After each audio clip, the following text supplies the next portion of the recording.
Assalamualaikum.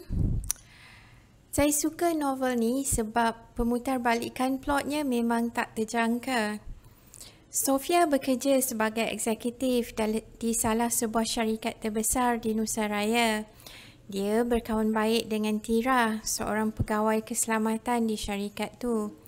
Anak Tira mengidap Bara dan adalah peminat tegar seorang peninju bernama Danish. Kebetulan, Danish adalah kawan sekolah Sofia. Maka Sofia bawa Tira berjumpa Danish untuk mendapatkan autograf untuk anaknya. Danish bercerita kepada Sofia bahawa semua gosip-gosip yang tak enak mengenainya tak benar. Ada pihak mahu menjatuhkannya. Mereka membantu Danish semasa dia memulakan kerjayanya.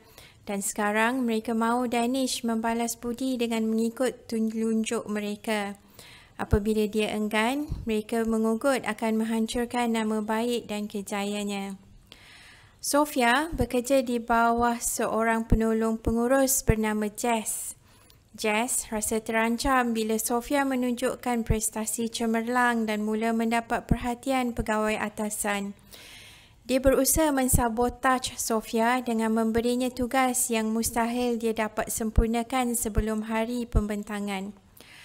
Sedang Sofia bergelut menyiapkan tugas tersebut, seorang lelaki muncul dan mengingatkannya bahawa mereka telah membantunya untuk lulus cemerlang semasa di universiti dan kemudian mendapatkan jawatan yang dipegangnya sekarang.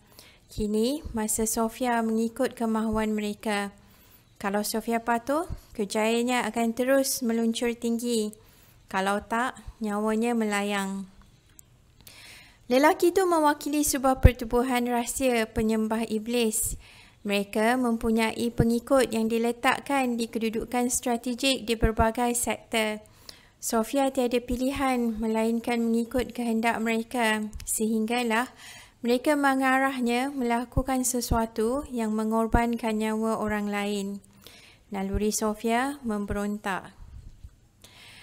Beberapa soalan bermain di fikiran semasa membaca novel ni. Adakah cerita ni mengenai teori konspirasi? Adakah Danish dan Sofia diperguna pertubuhan yang sama? Mungkinkah Danish dalam diam menjadi tali barut pertubuhan yang menggunakan Sofia? Semua telahan saya meleset sebab jalan ceritanya mengambil hala yang saya tak jangka. Satu lagi yang menarik mengenai novel ni ialah ia memberikan bayangan Nusantara bersatu sebagai Nusaraya dan bangkit sebagai adi kuasa dunia. Saya suka jalan cerita yang tak terjangka.